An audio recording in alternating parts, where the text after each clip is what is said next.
बिस्मिल्लाहिर्रहमानिर्रहीम। अस्सलाम वालेकुम नाजरीन, तमाम दोस्त अहबाब को आपके अपने channel farming and business ideas में एक नई वीडियो के साथ खुश आमदीद।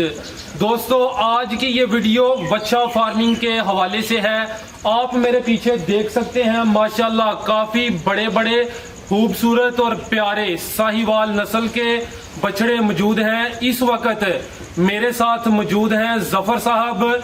ये इनका छोटा सा फार्म है, इनके पास 20 के करीब बछड़े हैं। तो आज की इस वीडियो में जफर साहब से मालूम किया जाएगा कि इन्होंने बछड़े कहां से खरीदे थे, कितने में खरीदे थे, इनको क्या खिलाते पिलाते हैं, बीमारियों का क्या इलाज करते हैं और इनको कब सेल करेंगे, इसमें क्या प्रॉफिट हो जाती है, क्या अखराजात हैं। लेकिन जफर साहब का इंटरव्यू शुरू करने से पहले मैं आपको बताता चलूं कि अगर कोई भाई इनसे बछड़ा खरीदना चाहता है तो मैं जफर साहब का नंबर स्क्रीन पर दे रहा हूं, आप इनसे राब्ता कर सकते हैं। साथ ही आपसे गुजारिश है कि जो बंदे बछड़े खरीदने में इंटरेस्टेड हैं सिर्फ वही राब्ता करें, बिला वजह कॉल करके तंग मत करें। तो मैं इंटरव्यू के दौरान ही आपको इनका फार्म और बछड़े दिखाऊंगा। माशाल्लाह बड़े प्यारे खूबसूरत और अच्छे बछड़े हैं। तो चलें स्टार्ट करते हैं आज का अपना ये इंटरव्यू। अस्सलाम वालेकुम। वालेकुम अस्सलाम जी। अंकल जी की नाम है तुहाडा? मेरा नाम जफर इकबाल खोखर है जी। अच्छा सर, दस्सियो कि किन्ने बच्चे ने तुहाडे कोल? मेरे को सर 20 बैड़े ने। माशाल्लाह सर, केड़ी नस्ल दे जे? ये मेरे को सर तकरीबन सारे ही साहिवाल नस्ल दे ने। अच्छा सर, केड़े इलाके चो तुसी बच्चे खरीदे ने? मैं बच्चे बहावलपुर मंडी लाहौर मंडी तो खरीदे ने। अच्छा सर, ਇਹ ਦੱਸਿਓ ਕਿ ਜਿਹੜੇ ਤੁਸੀਂ ਬੱਚੇ ਬਹਾਵਲਪੁਰ ਮੰਡੀ ਤੇ ਲਾਹੌਰੋਂ ਖਰੀਦੇ ਨੇ, हाँ जी। ਇਹ ਦੱਸੋ ਬਹਾਵਲਪੁਰ ਮੰਡੀ ਬਿਹਤਰ ਰਹੀ ਹੈ ਕਿ ਲਾਹੌਰ ਮੰਡੀ ਬਿਹਤਰ ਰਹੀ ਹੈ? बस सारे गल हुंदी है मंडी तेज होने की वजह हुंदी है जी, या मंडी दे विच जाके देखना पैंदा है कि मंडी मतलब ठीक है अपनी जगह ते। हाँ जी। जी, जिथों जरा गुंजाइश नाल मिल जाए माल उथों असीं खरीद लैंदे आ। जी। हाँ जी। ਅੱਛਾ ਸਰ ਜੀ, ਤੁਸੀਂ ਬੱਚੇ ਖਰੀਦਦੇ ਹੋ, ਕਿਹੜੀਆਂ ਚੀਜ਼ਾਂ ਵੇਖਦੇ ਹੋ ਬੱਚੇ ਵਿੱਚ, ਕਿਹੜੀਆਂ ਖੂਬੀਆਂ ਵੇਖ ਕੇ ਬੱਚਾ ਖਰੀਦਦੇ ਹੋ ਤੁਸੀਂ? मैं बच्चा खरीदना ही सब तो पहला तो आ जड़ा कलर इन्हां दा जी। ਇਹ कलर ਜਿਹੜਾ ਹੈ ਇਹ ਮੈਨੂੰ ਬਹੁਤ ਹੀ ਜ਼ਿਆਦਾ ਪਸੰਦ ਹੈ। ਇਹਦੀ ਹੈ। ਮਾਰਕੀਟ ਵੀ ਬਹੁਤ ਜ਼ਿਆਦਾ ਹੈ। ਅੱਛਾ ਹਾਂਜੀ ਜੀ। ਇਹਦੀ ਸਾਰ ਮਾਰਕੀਟ ਵੀ ਬਹੁਤ ਜ਼ਿਆਦਾ ਹੈ ਤੇ ਤਕਰੀਬਨ ਈਦ ਦੇ ਉੱਤੇ ਅਸੀਂ ਕੁਰਬਾਨੀ ਵਾਸਤੇ ਜਾਨਵਰ ਤਿਆਰ ਕਰਨੇ ਆ ਜੀ। ਤੇ ਇਸ ਰੰਗ ਦੇ ਜਿਹੜੇ ਵੈੜ ਇਹਨਾਂ ਦੀ ਕੀਮਤ ਵੀ ਜ਼ਿਆਦਾ ਹੁੰਦੀ ਹੈ ਜੀ। ਤੇ ਮਾਰਕੀਟ ਵੀ ਇਹਨਾਂ ਦੀ ਜ਼ਿਆਦਾ ਹੁੰਦੀ ਹੈ। ਠੀਕ ਹੈ। ਹਾਂਜੀ। ਇਸ ਤੋਂ ਇਲਾਵਾ ਇਹ ਤੇ ਹੋ ਗਿਆ ਨਾ ਕਿ ਰੰਗ, ਤੁਸੀਂ ਆ ਬੜੀ ਅੱਛੀ ਗੱਲ ਕੀਤੀ ਕਿਉਂਕਿ ਕੁਰਬਾਨੀ ਤੇ ਲੋਕਾਂ ਦੀ ਚੁਆਇਸ ਹੁੰਦੀ ਏ ਕਿ ਖੂਬਸੂਰਤ ਤੇ ਅੱਛੇ ਕਲਰ ਦਾ ਜਿਹੜਾ ਬੱਚਾ ਖਰੀਦਿਆ ਜਾਏ। ਇਸ ਤੋਂ ਇਲਾਵਾ ਹੋਰ ਕਿਹੜੀਆਂ ਚੀਜ਼ਾਂ ਮੱਦੇ ਨਜ਼ਰ ਰੱਖਦੇ ਹੋ? ਅਸੀਂ ਮੱਦੇ ਨਜ਼ਰ ਰੱਖਣੇ ਆ ਇਹ ਚੀਜ਼ਾਂ ਨੇ। ਵੇਖੋ ਇਹ ਬੱਚਿਆ ਦੇਖਣਾ ਹੈ ਕਿ ਕੁਰਬਾਨੀ ਵਾਸਤੇ ਜਾਨਵਰ ਜਿਹੜਾ ਮਤਲਬ ਖੂਬਸੂਰਤ ਉਹ ਤਿਆਰ ਕਰਨਾ ਹੁੰਦਾ ਹੈ ਕਿ ਜਿਹੜਾ ਖੂਬਸੂਰਤ ਜਾਨਵਰ ਹੋਏ, ਅੱਛਾ ਹੋਵੇ। ਹਾਂਜੀ, ਉਹਦੀ ਕੀਮਤ ਵੀ ਅੱਛੀ ਮਿਲ ਜਾਂਦੀ ਹੈ। ਜੀ। ਹਾਂਜੀ। ਅੱਛਾ ਸਰ, ਦੱਸੋ ਕਿ ਤੁਸੀਂ ਕਿੰਨੇ ਮਹੀਨੇ ਪਹਿਲੇ ਆ ਬੱਚੇ ਖਰੀਦੇ ਨੇ? ਇਹ ਸਰ ਵੈੜੇ ਮੈਂ ਤਕਰੀਬਨ 5 ਮਹੀਨੇ ਪਹਿਲਾਂ ਖਰੀਦੇ ਨੇ। ਅੱਛਾ। ਹਾਂਜੀ। ਤੇ ਇਹਨਾਂ ਦੀ ਕਿੰਨੀ ਕਿੰਨੀ ਉਮਰ ਸੀ? ਇਹ ਸਾਰੇ ਹੀ ਵੈੜੇ ਤਕਰੀਬਨ ਮੇਰੇ ਜਿਹੜੇ ਨਾ ਦੋਂਦੇ ਲੱਗੇ ਨੇ। ਅੱਛਾ। ਹਾਂਜੀ। ਤੇ 5 ਮਹੀਨੇ ਪਹਿਲੇ ਜਨਾਬ ਤੁਹਾਨੂੰ ਇੱਕ ਇੱਕ ਬੱਚਾ ਕਿੰਨੇ ਦਾ ਪੈ ਗਿਆ ਸੀ, ਜਾਂ ਅਗਰ ਤੁਸੀਂ 20 ਖਰੀਦੇ ਨੇ ਕਿੰਨੇ ਦੇ ਖਰੀਦੇ ਨੇ? 20 ਦੀ ਕੀਮਤ ਦੱਸ ਦਿਓ। ਸਰ ਇਹ ਜਿਹੜਾ ਵੈੜਾ ਮੈਂ ਹੱਥ 'ਚ ਫੜਿਆ ਨਾ ਆਪਣੇ 'ਚ। ਜੀ ਜੀ ਹਾਂਜੀ। ਜੀ ਜੀ। ਇਹ ਮੇਰੀ ਲਾਹੌਰ ਮੰਡੀ ਦੀ 1,60,000 ਰੁਪਏ ਦੀ ਖਰੀਦ ਹੈ। ਮਾਸ਼ਾਅੱਲਾ। ਹਾਂਜੀ। ਠੀਕ ਹੈ, ਕਾਫੀ ਵੱਡਾ ਜਿਹੜਾ ਨਾ ਬੱਚਾ ਹੈ ਅੱਲਾ। ਹਾਂਜੀ। ਇਹਦੀ ਮੇਰੀ 1,60,000 ਰੁਪਏ ਦੀ ਖਰੀਦ ਹੈ ਵੈੜੇ ਦੀ। ਤੇ ਟੋਟਲ ਵੀ ਕਿੰਨੇ ਦੇ ਆ ਗਏ ਹਜੇ?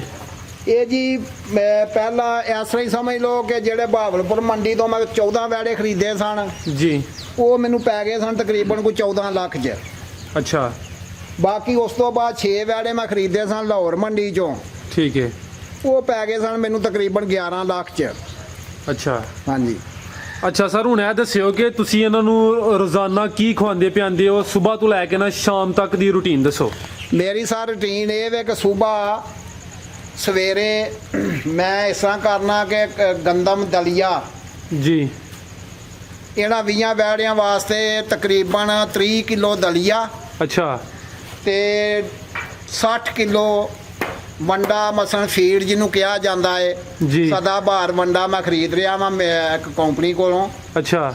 ਉਹ ਮੈਂ ਸਵੇਰ ਇੱਕ ਡਰਮ ਰੱਖਿਆ ਬੜਾ ਵੱਡਾ, ਉਹ ਸਾਹਮਣੇ ਮੌਜੂਦ ਪਏ ਆ। ਅੱਛਾ ਮੈਂ ਜਨਾਬ ਉਹਦੇ ਵਿੱਚ ਇਹਨਾਂ ਭਿਉਂ ਦੇਣਾ ਵਾ।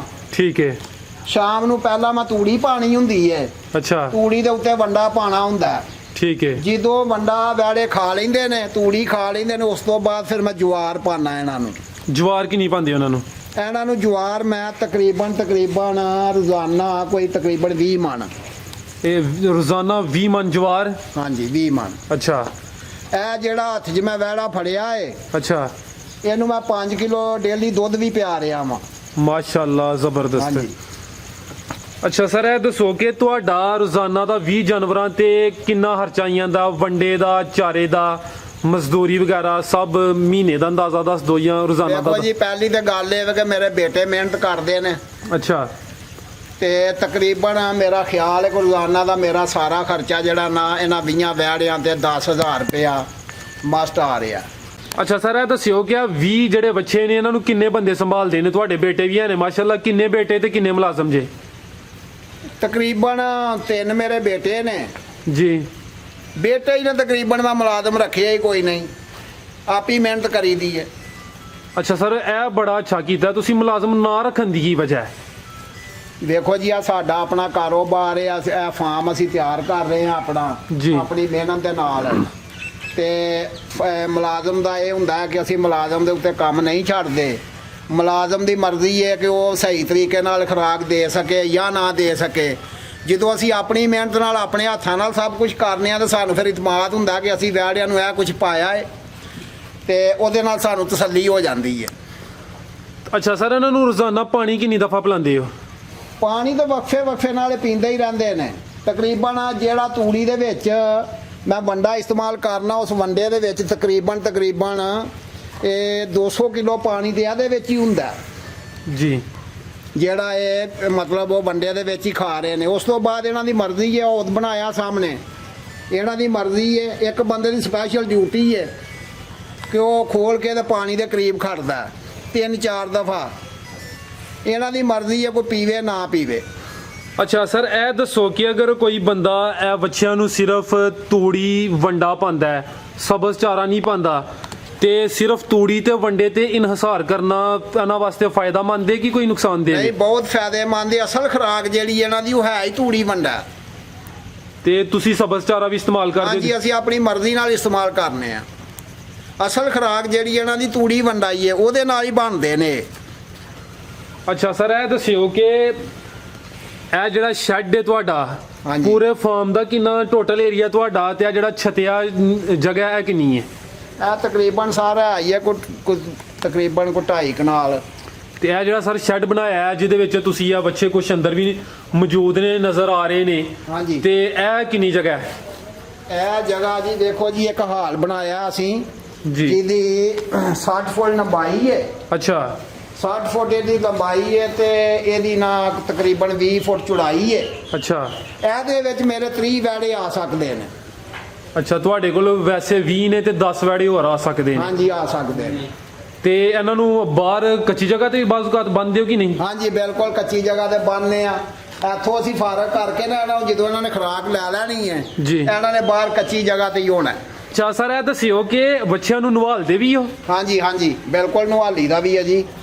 ਇਹ ਕੀ ਰੂਟੀਨ ਹੈ ਤੁਹਾਡੀ ਨਵਾਲਣ ਦੀ? ਰੋਜ਼ਾਨਾ ਨਵਾਲਦੇ ਹੋ ਕਿ ਜਦੋਂ ਮੌਸਮ ਜ਼ਿਆਦਾ ਗਰਮ ਹੁੰਦਾ ਉਦੋਂ ਹੀ ਬਸ ਜਦੋਂ ਨਵਾਲ? ਜ਼ਿਆਦਾ ਗਰਮ ਮੌਸਮ ਹੁੰਦਾ ਉਦੋਂ ਹੀ ਨਵਾਈਦਾ ਜ਼ਿਆਦਾ ਇਹਨਾਂ ਨੂੰ, ਤੇ ਅਗਰ ਮੌਸਮ ਸਰਦ ਹੈ ਤੇ ਫਿਰ ਨਹੀਂ ਨਵਾਈਦਾ। ਅਗਰ ਗਰਮੀ ਹੋਏ ਤੇ ਦਿਨ 'ਚ ਕਿੰਨੀ ਦਫਾ ਨਵਾਲਦੇ ਹੋ? ਅਗਰ ਗਰਮੀ ਹੋਵੇ ਤਾਂ ਦਿਨ ਦੇ ਵਿੱਚ ਜਨਾਬ 1 ਦਫਾ ਜਾਂ 2 ਦਫਾ। ਅੱਛਾ ਸਰ, ਇਹ ਦੱਸਿਓ ਕਿ ਇਹਨਾਂ ਨੂੰ ਕੋਈ ਬਿਮਾਰੀਆਂ ਵਗੈਰਾ ਵੀ ਲੱਗਦੀਆਂ ਨੇ, ਤੇ ਕਿਹੜੀ ਬਿਮਾਰੀ ਹੈ ਤੇ ਕੀ ਇਲਾਜ ਕਰਦੇ ਹੋ? ਸਰ, ਜਦੋਂ ਅਸੀਂ ਇਹ ਬਹਾਵਲਪੁਰ ਮੰਡੀ ਚੋਂ ਜਾਂ ਕਿਸੇ ਮੰਡੀ ਵਿੱਚੋਂ ਹੀ ਮਾਲ ਖਰੀਦ ਕੇ ਆਪਣੇ ਇਲਾਕੇ ਦੇ ਵਿੱਚ ਆਪਣੇ ਫਾਰਮ ਦੇ ਵਿੱਚ ਲਿਆਉਂਦੇ ਆ ਨਾ, ਜੀ ਜੀ, ਤੇ ਇਹਨਾਂ ਦੀ 2 ਵੈਕਸੀਨਾਂ ਕਰਵਾਉਣੀਆਂ ਜ਼ਰੂਰੀ ਨੇ। ਇਹ ਕਿਹੜੀ ਕਿਹੜੀ? ਪਹਿਲੀ ਵੈਕਸੀਨ ਹੈ ਗਲਗੋਟੂ, ਅੱਛਾ, ਤੇ ਦੂਸਰੀ ਵੈਕਸੀਨ ਹੈ ਮੂੰਹ ਖਾਰ, ਪੰਜਾਬੀ 'ਚ ਉਹਨੂੰ ਮੌਕਰ ਵੀ ਕਿਹਾ ਜਾਂਦਾ ਹੈ। ਹਾਂਜੀ, ਠੀਕ ਹੈ। ਇਹ 2 ਵੈਕਸੀਨ 15 ਦਿਨ ਦੇ ਵਕਫੇ 'ਚ, ਜਿਹੜੀ ਅੱਜ ਹੋਈ ਹੈ ਦੂਸਰੀ 15 ਦਿਨ ਦੇ ਵਕਫੇ ਬਾਅਦ ਹੋਣੀ ਚਾਹੀਦੀ ਹੈ। ਉਹਦੇ ਨਾਲ ਨਾਲ ਇਹ ਵੀ ਹੁੰਦਾ ਹੈ ਕਿ ਨਜ਼ਰ ਰੱਖਣੀ ਪੈਂਦੀ ਹੈ। ਵੇਖੋ ਜੀ, ਕਿਸੇ ਵੇਲੇ ਨੂੰ ਬੁਖਾਰ ਵੀ ਹੋ ਸਕਦਾ, ਅੱਛਾ ਮੇਰੇ ਤਾਂ ਸਪੈਸ਼ਲ ਡਾਕਟਰ ਨੇ ਜਿਹੜੇ ਆ ਰਹੇ ਨੇ। ਹਾਂਜੀ ਜੀ ਸਪੈਸ਼ਲ ਡਾਕਟਰ ਜੋ ਆ ਮਸਲਾ ਮੇਰੀ ਤਰਫ ਆਉਂਦੇ ਨੇ, ਮੇਰਿਆਂ ਵੈਲਿਆਂ ਨੂੰ ਚੈੱਕ ਕਰਦੇ ਨੇ, ਉਹ ਦੱਸਦੇ ਨੇ ਕਿ ਇਹਨਾਂ ਦੇ ਨਾਲ ਤੁਸੀਂ ਹੁਣ ਇਹ ਕਰਨਾ, ਇਹਨੂੰ ਖੁਰਾਕ ਇੰਨੀ ਦੇਣੀ ਹੈ, ਇਹਦੀ ਖੁਰਾਕ ਘਟਾ ਦੇਵੋ, ਇਹਦੀ ਵਧਾ ਦੇਵੋ। ਹਾਂਜੀ ਉਹਦੀ ਰੁਟੀਨ ਦੇ ਨਾਲ ਅਸੀਂ ਚੱਲ ਰਹੇ ਹਾਂ। ਅੱਛਾ ਸਰ, ਇਹ ਦੱਸਿਓ ਕਿ 20 ਬੱਚਿਆਂ ਤੇ ਰੋਜ਼ਾਨਾ ਦਾ ਕਿੰਨਾ ਖਰਚਾ ਆਈ ਜਾਂਦਾ, ਵੰਡੇ ਦਾ, ਚਾਰੇ ਦਾ, ਮਜ਼ਦੂਰੀ ਪਾ ਕੇ ਕਿੰਨਾ ਖਰਚਾ ਆਈ ਜਾਂਦਾ? ਸਰ ਮਿਹਨਤ ਤੇ ਅਸੀਂ ਖੁਦ ਕਰਨੇ ਆ, ਲੇਕਿਨ ਫਿਰ ਵੀ 10,000 ਰੁਪਇਆ ਰੋਜ਼ਾਨਾ ਦਾ ਖਰਚਾ ਹੈ ਇਹਨਾਂ ਦਾ।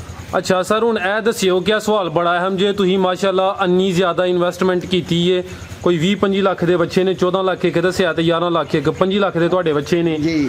ਤੇ ਤੁਹਾਨੂੰ ਇਹ ਤੁਸੀਂ ਹੁਣ ਈਦ ਤੇ ਸੇਲ ਕਰਨੇ ਨੇ? ਜੀ ਬਿਲਕੁਲ ਜੀ, ਈਦ ਤੇ ਸੇਲ ਕਰਨੇ ਨੇ। ਤੇ ਤੁਸੀਂ ਜਦੋਂ ਲਿਆਂਦੇ ਹਨ ਤੇ ਉਸ ਤੋਂ ਲੈ ਕੇ ਈਦ ਸਿੱਧਾ ਕਿੰਨੇ 5-6 ਮਹੀਨੇ ਬਣ ਜਾਣੇ ਨੇ? ਜੀ ਬਣ ਜਾਣੇ। ਤੁਸੀਂ 5-6 ਮਹੀਨੇ ਇਹਨਾਂ ਨੂੰ ਕੋਲ ਰੱਖਣਾ ਹੈ ਤੇ ਇੱਕ ਬੱਚਾ ਤੁਹਾਨੂੰ ਕਿੰਨੀ ਕੁ ਪ੍ਰੋਫਿਟ ਦੇਹੜੇ ਦਾ ਖਰਚੇ ਕੱਢ ਕੇ? ਵੇਖੋ ਸਾਰੇ ਗੱਲ ਮੰਡੀ ਤੇ ਮਯਸਰ ਹੁੰਦੀ ਹੈ, ਗਾਹਕ ਤੇ ਮਯਸਰ ਹੁੰਦੀ ਹੈ, ਕੁਝ ਕਿਹਾ ਨਹੀਂ ਜਾ ਸਕਦਾ। ਅੱਛਾ, ਹੋ ਸਕਦਾ ਕੋਈ ਵੈੜਾ 50,000 ਰੁਪਇਆ ਵੀ ਪ੍ਰੋਫਿਟ ਦੇ ਦੇਵੇ, ਕੋਈ ਵੈੜਾ 30,000 ਰੁਪਇਆ ਵੀ ਪ੍ਰੋਫਿਟ ਦੇ ਦੇਵੇ, ਸਾਰੇ ਖਰਚੇ ਜੋ ਵੀ ਹੈਗੇ ਨੇ ਕੱਢ ਕੇ। ਉਹਦੇ ਵਿੱਚ ਇਹ ਵੇਖੋ ਇਹ ਵੀ ਹੋ ਸਕਦਾ ਕੋਈ ਵੈੜਾ ਮਤਲਬ ਅੱਛਾ ਗਾਹਕ ਲੱਗ ਜਾਏ ਤੇ ਉੱਪਰ ਵੀ ਚਲਾ ਜਾ ਸਕਦਾ। ਅੱਛਾ, ਮੰਡੀ ਤੇ ਗਾਹਕ ਤੇ ਡਿਪੈਂਡ ਕਰਦਾ ਹੈ। ਬਿਲਕੁਲ ਜੀ ਬਿਲਕੁਲ। ਅਗਰ ਮੰਡੀ ਦੀ ਤੇਜ਼ੀ ਹੈ ਜਾਨਵਰ ਤੇਜ਼ ਹੋਣਗੇ, ਅਗਰ ਮੰਡੀ ਦੇ ਵਿੱਚ ਮਾਲ ਜ਼ਿਆਦਾ ਆ ਗਿਆ ਹੋ ਸਕਦਾ ਤੇ ਉਹਦੇ ਨਾਲ ਫਿਰ ਮੰਡੀ ਦੇ ਹਿਸਾਬ ਨਾਲ ਚੱਲਣਾ ਪੈਂਦਾ ਜੀ। ਇਹ ਵਕਤ ਦਾ ਪਤਾ ਹੈ ਕਿ ਇਹਨਾਂ ਨੇ ਸਾਨੂੰ ਨਫਾ ਦੇਣਾ, ਨੁਕਸਾਨ ਦੇਣਾ, ਕੀ ਕਰਨਾ। ਅੱਛਾ ਅੰਕਲ ਜੀ, ਅਗਰ ਕੋਈ ਬੰਦਾ ਤੁਹਾਡੇ ਕੋਲ ਵੱਛੇ ਖਰੀਦਣਾ ਚਾਹੁੰਦਾ ਹੈ ਤਾਂ ਤੁਹਾਡੇ ਨਾਲ ਕਿੰਜ ਰਾਬਤਾ ਕਰੇ? ਉਹ ਜੀ ਮੇਰਾ ਮੋਬਾਈਲ ਨੰਬਰ ਲੈ ਲਵੋ। ਇਹ ਸਰ ਨੰਬਰ ਬੋਲ ਦਿਓ ਆਪਣਾ। ਮੇਰਾ ਨੰਬਰ ਹੈ ਜਨਾਬ 0305 ਜੀ 42 40 938।